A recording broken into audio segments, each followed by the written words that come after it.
Yang saya tekankan kepada pengusaha coffee shop itu, mohon maaf nih, mohon maaf, coffee shop itu bukan warung, Bos. Coffee shop bukan warung. Coffee shop itu bukan warung. Jadi maksudnya gini, Bos. Warung. Coffee shop bukan. Oke. Jadi Gimana?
Is back.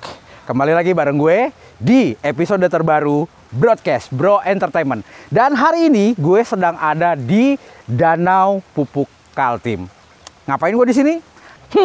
Karena hari ini gue sedang janjian sama seorang teman lama yang akan gue kuliti, yang akan gue cari tahu, akan kita korek-korek cerita di balik profesi yang sekarang dia tekuni di Kota Bontang. Ini cukup berbeda dari bisnis yang pernah dia lakuin zaman tinggal di Bali. Seperti apa kisahnya? Mari kita cari tahu. Let's go!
Apa kabar? Baik, sehat. Alhamdulillah. Wih, Bapak sehat banget kayaknya ya, Pak ya? Iya, Pak. Minum susunya cocok ini. Pak, otak gue traveling seketika, Pak. Cuacanya mendukung, lagi mendung, gerimis. Susu yang lain, Mas Bro. Oh, aduh. susu yang lain. Gimana sih? 17 plus. Gimana? Gila ya, 4 atau 5 tahun lah kita gak ketemu ya. Ya, alhamdulillah. Ini malah jadi kerasan di Bontang nih. Ya itu, makanya yang mau saya tanyakan. Ya kan? Soalnya kamu tiba-tiba memutuskan untuk tinggal di Bontang. Yeah. Sementara kan waktu itu kepikirannya cuma nikah, terus honeymoon, terus akan balik ke Jawa. Karena kan waktu itu kamu punya usaha di Bali, ya kan? Yeah. Jogja, Bali gitu. Terus tiba-tiba lah. Usahanya orang itu. Sultan emang selalu begitu. Pemirsa, Sultan emang selalu begitu. Merendah buat meroket. Ya, kenapa akhirnya memutuskan untuk tinggal di sini gitu?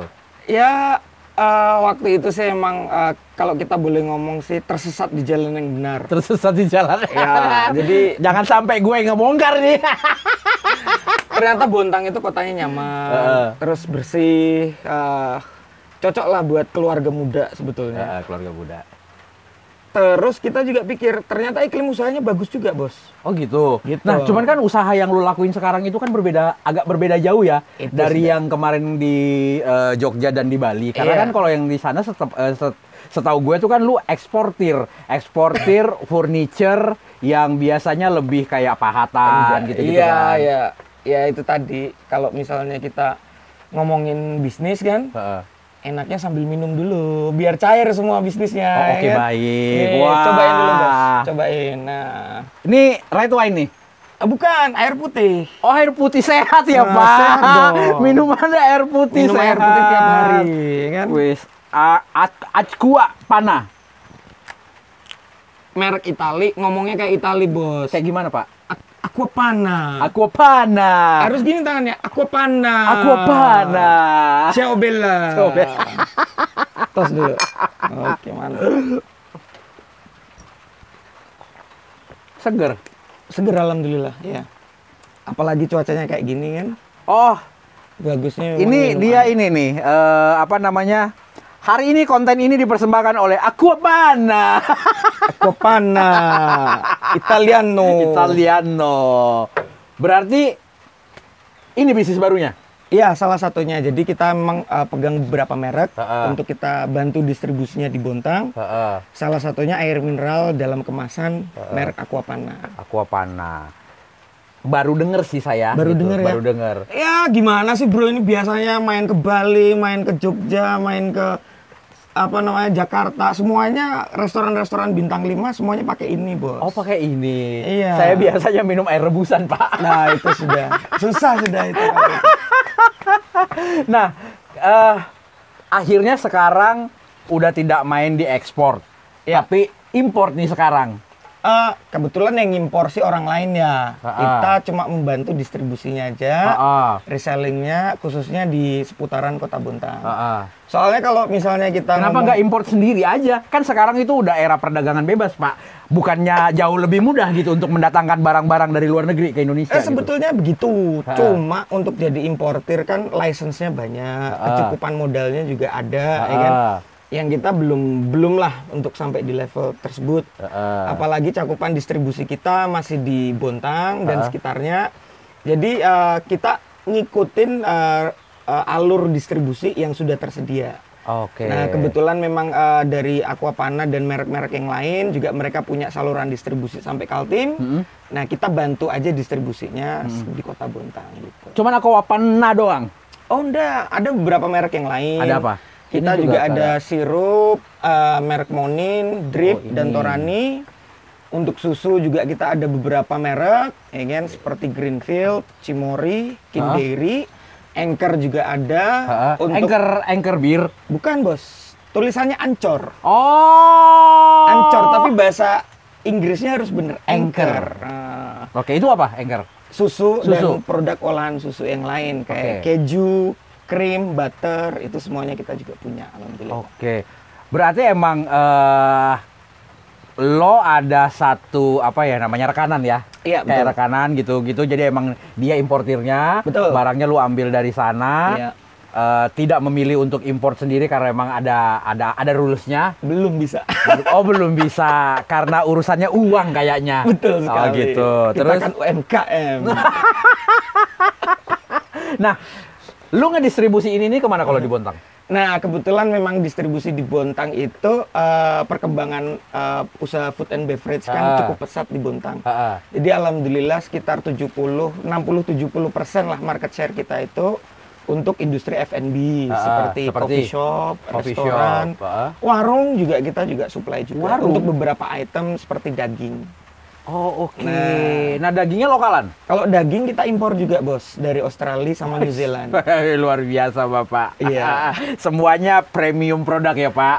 Ya kita coba kasih alternatif lah yang lebih baik buat apa namanya teman-teman kita usaha F&B di Bontang. Karena ya itu tadi yang namanya supply itu kan sudah banyak, jalurnya juga sudah banyak. Kalau misalnya kita tidak kasih alternatif yang bagus, ya ngapain usaha? Oh Kan iya gitu. benar. Oh, strategi marketing. Yes. Ya kan, berarti artinya orang yang main di food and beverage, supplier dan distributor itu kan emang pemainnya banyak nih, gitu kan, gitu.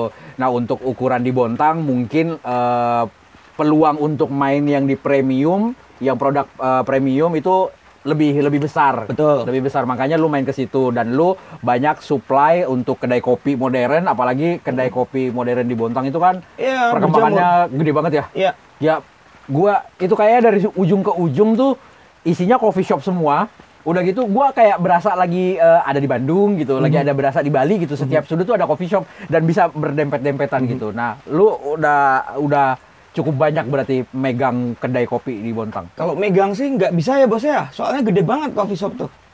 Kan bisa ditempelin gitu Pak. Kalau itu kan tempel. Nah, kalau megang nggak bisa. Kita supply. Oh, ya, gitu. Kalau megang gimana? Gede banget. Bos, berarti ada sekitar berapa persen kedai kopi di Bontang yang lu?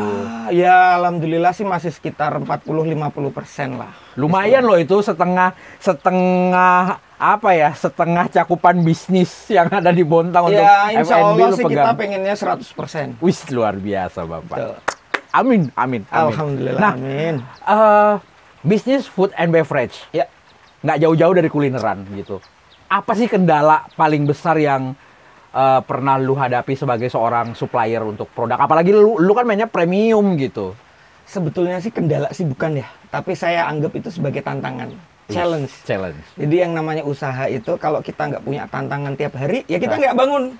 Benar. Kita harus bangun, benar. kita pikirin tantangannya apa. Nah, tantangan yang terbesar di usaha saya sebagai supplier industri F&B di Bontang itu di sisi edukasi. Maksudnya edukasi itu gimana customer saya itu tahu produk-produk yang terbaik yang seharusnya mereka pakai. Karena sementara ini memang iklim usahanya memang bagus. Cuma kebetulan memang karena mereka terlalu kompleks, terlalu padat persaingannya, mereka jadi persaingan harga. Dan itu cenderung tidak sehat. Nah, kenapa mereka persaingan harga? Karena mereka belum tahu nih kualitas seperti apa yang seharusnya bisa mereka mainkan. Sehingga bisa menarik customer-customer baru lebih banyak. Nah, penggunaan ingredient yang premium kan harusnya itu justru malah bisa jadi tolak ukur untuk lo menentukan harga jual, bukan sih? Betul. Iya betul, kan gitu. Salah satunya. Nah, sementara kan lu premium, which is artinya kan harganya bukan yang average yang seperti biasa beredar kan. Betul. Gitu. Itu gimana ngejual produknya di Bontang gitu? Nah, ini pertanyaan bagus ini. Jadi sebetulnya itu bos, yang namanya harga itu relatif. Bener kan? Benar. Kita bilang mahal, belum tentu orang lain bilang itu mahal. Bisa jadi itu dibilang murah, ya kan?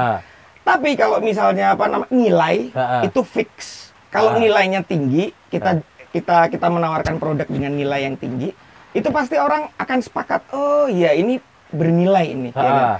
Nah, kalau misalnya untuk harga seperti yang bos bilang tadi, ya kan, ya bisa jadi harganya mahal kalau ngambilnya sedikit-sedikit. Nah, sistem distribusi itu mas, lu menawarkan ini nggak sih, menawarkan sistem distribusi juga nggak sih ke klien gitu? Ada dong, iya. Ada. Jadi kita bikin kontrak, ya kan? Kita ada kontrak. Kita bisa pakai dua sistem nih. Kita pakai sistem kontrak bahan, atau kita bisa pakai sistem plot bahan. Plot bahan itu? Jadi kalau misalnya kontrak, ya kan, kita punya perjanjian tertulis, ya kan? Customer boleh memilih nih kuantiti yang mereka mau dengan harga yang sesuai. Nah, itu ada kendala nggak sih gitu sama customer baru gitu? Sebetulnya tantangan buat bisnis baru, apalagi di dunia kuliner, itu konsepnya kurang matang. Ataupun kalau misalnya matang pun asal-asalan. Maksudnya gini, dalam kita konsep produk, konsep menu itu kan pastinya kan kita sudah harus bisa kasih perkiraan bahan bakunya ini dipakai. Business plan. Betul.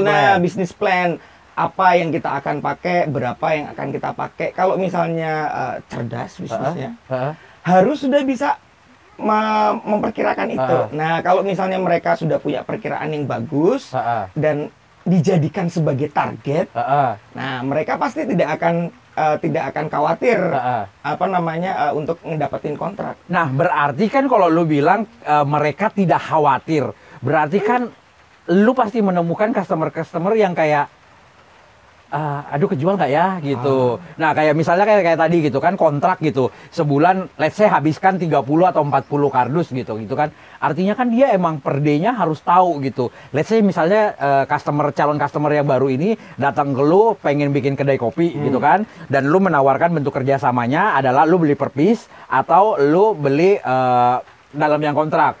Pasti mungkin mereka kan memilih untuk beli yang kontrak dong, karena kan pasti harga belinya lebih murah gitu kan. Nah, tapi kalau misalnya mereka tidak bisa memenuhi kontrak itu gitu, itu akan jadi masalah di lo nggak sih? Itu sebetulnya itu tadi balik lagi ke mindset usaha ya.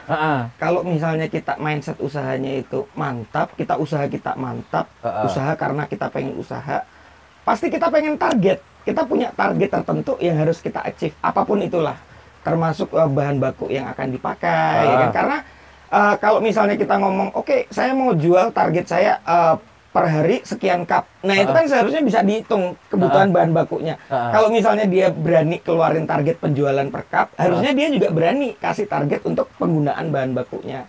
Kalau misalnya dia sudah tahu target penggunaan bahan bakunya, pasti lebih enak kita untuk negosiasi harga. I see. Gitu. Tapi sebenarnya efek yang kayak misalnya keraguan-raguan nih, keraguan-raguan sama calon-calon pebisnis ini gitu kan, calon customer lo gitu. Pengaruhnya gede banget gak di lo? Jadi semua bisnis itu pasti ada resikonya ya. Jadi ketika kita ada di dalam rantai pasok, supply chain, itu kita sebetulnya menanggung resiko dari stok. Nah, stok ini harus segera kita jalankan sesuai dengan kebutuhan masing-masing outlet, masing-masing customer. Nah, tentunya kita juga nggak konyol juga. Kita pasti juga menghitung semua kebutuhan dari customer kita kan, untuk bisa kita pasokin semuanya dengan cukup, tanpa kita juga menanggung beban stok terlalu besar. Kalau misalnya beban stok kita terlalu besar, ya kan, tanpa kita punya outlet yang cukup untuk menyalurkannya, yaitu resiko kita nanti jadinya kan. Makanya benar-benar kita harus hitung-hitung secara teliti lah istilahnya. I see. Berarti emang calon-calon pengusaha ini emang harus punya bisnis plan yang benar, punya financial plan yang benar, punya marketing yang oke, punya target. Kalau enggak, dia akan merusak mata rantai usaha. Itu dia. Dari distributor dan user dan customer, gitu kan. Nah, kayak ngomongin lah calon-calon pengusaha yang let's say misalnya sekarang yang sedang menjamur kayak kedai kopi, gitu kan, gitu. Ada nggak sih sebenarnya kendala yang sangat krusial menurut lo? Ini menarik nih. Jadi coffee shop itu kan sebetulnya kan salah satu cabang dari usaha F&B, usaha kuliner ya kan. Dan kebetulan memang lagi menjamur, lagi ngetren, lagi in banget, lagi hype banget di mana-mana gitu. Nah, sebetulnya itu tadi cabang dari usaha F&B itu kan sebetulnya banyak. Salah satunya coffee shop. Cuma kadang tuh biasanya itu pengusaha sendiri ragu, ini beneran enggak ya kita mau usaha coffee shop ya kan? Padahal udah jalan. Karena apa? Karena investasinya sudah besar di barnya untuk coffee shopnya, sementara penyerapan bahan dan target penjualannya nggak masuk di situ. Nah, masuknya dari menu-menu yang lain seperti menu makanan berat, ya kan? Nah, itu kan sebetulnya kan ya jadinya di kitchennya overload, sementara di bar untuk coffee shopnya jadi idle-nya terlalu banyak. Padahal investasinya sudah terlalu berat di situ. Karena konteksnya adalah coffee shop, harusnya kayak 70% konsennya di kopi. Iya, makanannya justru makanan pendamping. Kayak gitu. Finger food, roti-rotian, croissant, cake, itu relatif lebih ringan untuk mengelola kitchennya. Sementara kan kita tahu ya, masakan Nusantara ini pengolahannya itu panjang sekali, ya kan? Dari bahan yang harus fresh, ya kan? Kompornya juga harus bagus, ingredientnya lebih banyak, serving time-nya juga lebih panjang kan. Oke, sementara kan kalau coffee shop itu kan sebenarnya konsepnya adalah tempat chill out. Ya kan? Ya, tempat ngopi. Tempat ngopi, chill out, ngobrol, relax, santai-santai, cuman pengen ngopi sambil makan dessert, ya kan gitu. Kenyataannya adalah yang sering kita ketemuin, coffee shop ngejualnya makanan berat. Bahkan gue pernah ketemu ada coffee shop di Bontang yang jualan gami bawis. Jadi gini bos, kalau misalnya kita mau jujur nih ya, kita survei nih, kita sensus nih, penjualan coffee shop, terutama di Bontang, itu kebanyakan es teh sama air mineral. Kan agak aneh gitu ya. Karena judulnya coffee shop gitu. Judulnya coffee shop, tapi jualannya es teh. Sebetulnya kan agak kontradiktif gitu loh. Ngapain kita bikin coffee shop, alat 150 juta, ya kan, waitersnya banyak, baristanya banyak, cuma untuk nyediain es teh yang bisa kita bikin sendiri di rumah.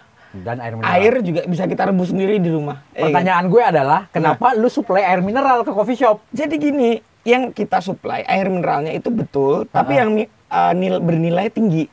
Kita jual ini dengan harga, misal nih, cappuccino seharga 25.000. Kalau misalnya kita jual air mineral seperti ini, yang kita jual di harga 25 ribuan juga, pasti customer akan, ya sudah, saya mending beli cappuccino lagi atau beli es kopi susu lagi yang justru harganya lebih murah. Kalau es kopi susu tuh sekitaran 18 sampai 23 ribuan. Artinya nambah jualan kopi tuh. Betul. Jadi kalau misalnya kita memang konsepin usaha kita untuk di coffee shop, serius untuk berusaha di coffee shop, ya kita harus naikin penjualan kopinya, jangan naikin penjualan es teh sama air mineralnya gitu. Artinya emang harus kreatif yang punya kedai. Betul. Ya gitu.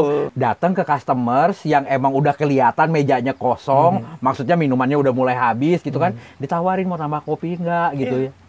Iya betul. Jadi karena yang namanya air mineral itu sebetulnya wajib ada, tapi tidak harus dijual.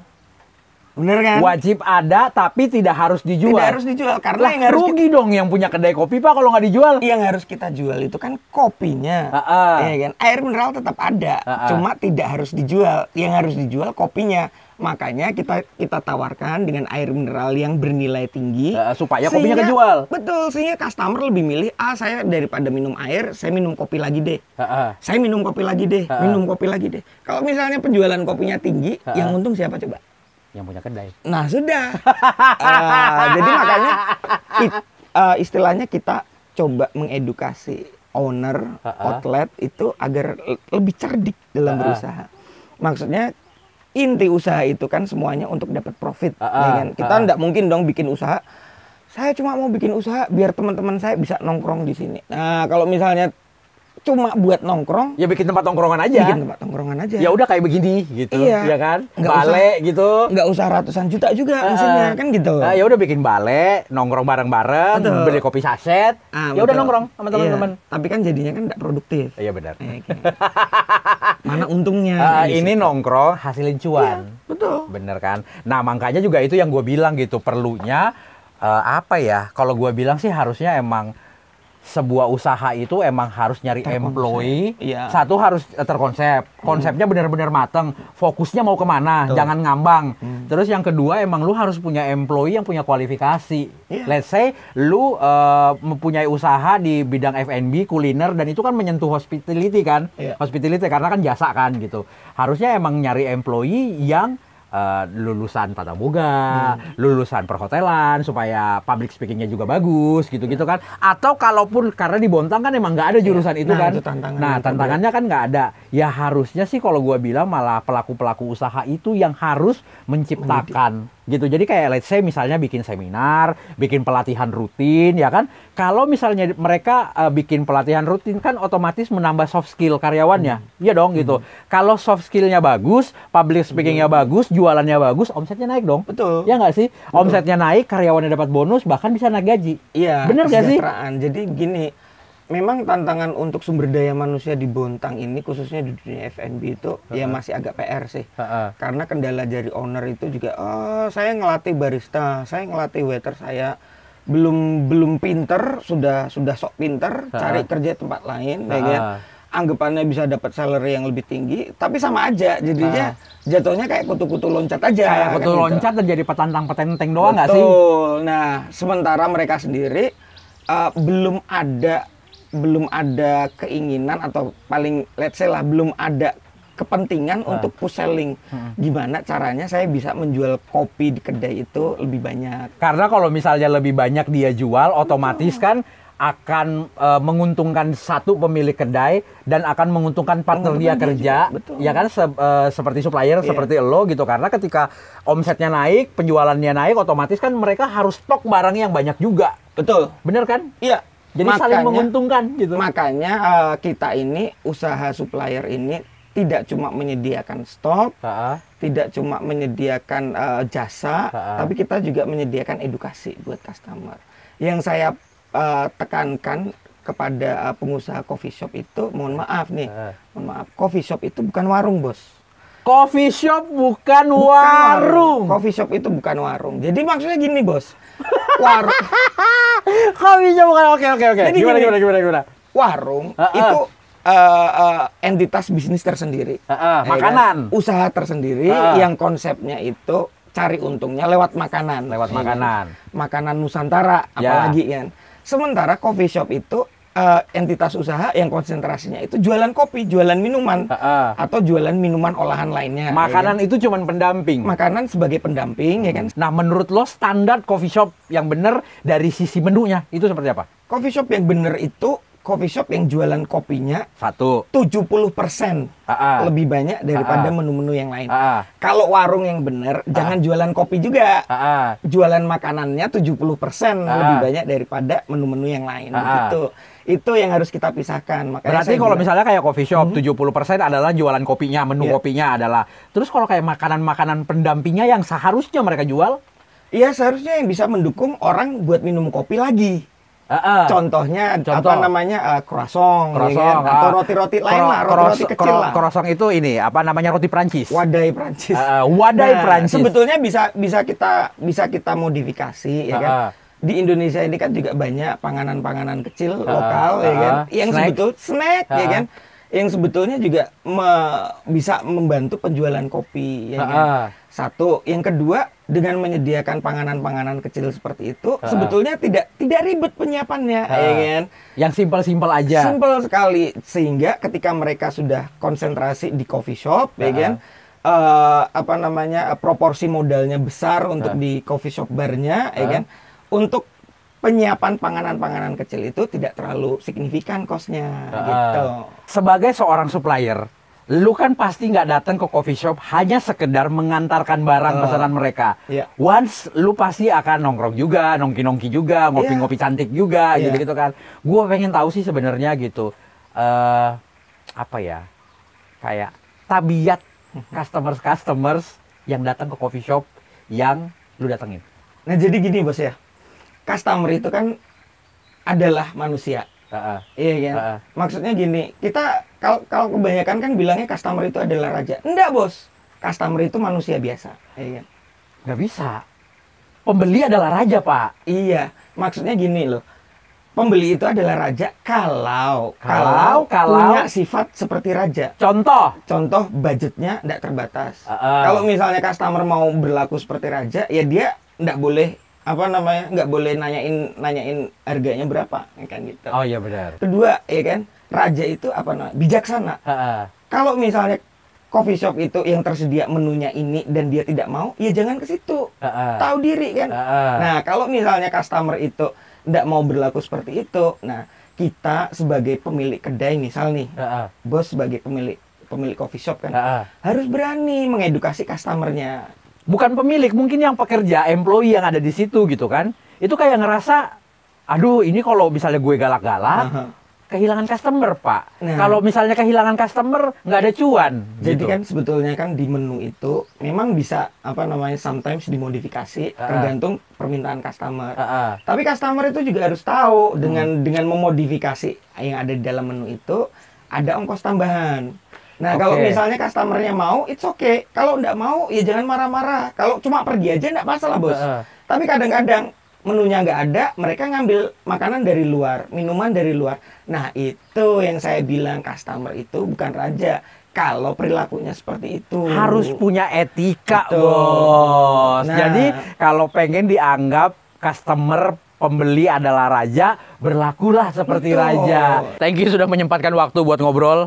Ya kan gitu. Semoga nanti usahanya semakin berkembang. Terus customer yang dipegang di Bontang nggak hanya 50%, tapi 100%, ya kan? Semakin gede, ya kan? Usahanya semakin besar. Nggak hanya di Bontang, bisa ke Samarinda, ke Sangatta, ke Berau, gitu-gitu.